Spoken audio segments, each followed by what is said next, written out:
Johnstone haven't beaten Dundee in their last 9 attempts. Bobby Mann, though, seemed to want to give the visitors a helping hand at Dens yesterday. The Dundee defender was first to Darren Sheridan's free kick all right, but putting the ball through his own net to give the home side a nightmare start.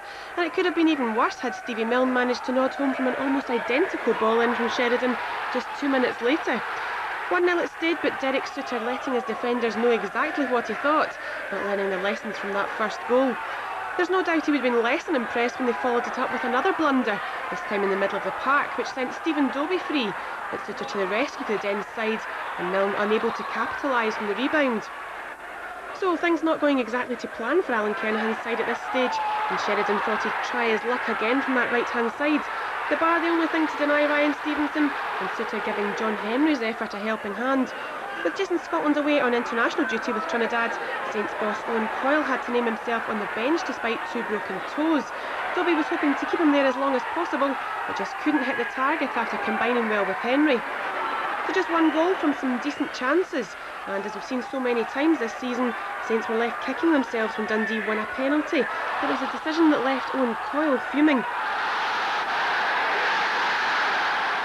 The Saints players didn't look too happy about it either, Lynch heading away from goal all the time, but Craig Mackay pointing to the spot after Kevin Cuthbert's challenge. The same man stepped up and ignored the protest to slot home from 12 yards. His relief at drawing his side level clear to see, and as for the Saints keeper, his day was to go downhill from there on in. The Dens Park side were hoping to make amends for their 4-0 defeat to Airdrie in their last league outing, that goal giving them a sniff of a chance and sparking them back to life. They had a cracking chance to make it 2 when Tam McManus burst through, but the men in dark blue still searching for that vital second goal.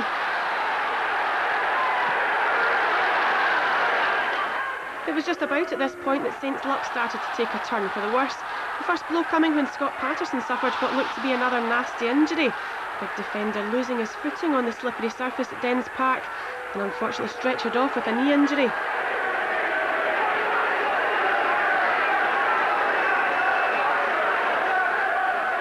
A sad sight of a player who's had a hard time of it with injuries. Saints had started the match without their captain Kevin James, and to lose Patterson was a blow they could have done without. But with the score still level, they knew they were still in with a shout. But Suter made a brave save from Milne, no frustration for Coyle on the sidelines. Dundee showed them how it should be done at the other end.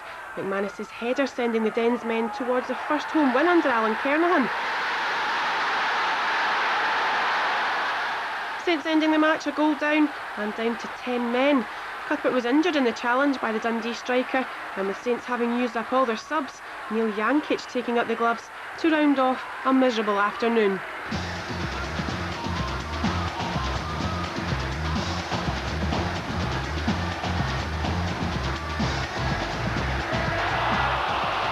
It just shows me what the players can do, you know, when they put their mind to it, and ask them to wear their heart on their sleeve today, and they certainly did that. You know, they're a lot more competitive and took their chances when they came along, so very pleased. You know, the penalty given against us, for me, it's totally bizarre. You know, I think everybody, first of all, I have to say I thought Simon Lynch was offside running through, but when he went through, Cuthbert's clearly played the ball with both hands. Simon Lynch just fell over him, and the referees deemed that a penalty. He actually, I need to check it out, he said to one of my players that Cuthbert played the ball with his hands, but his trailing leg caught Lynch. I thought it was the ball we all went to play, so if the keeper plays the ball, everything's... So I thought it was totally bizarre.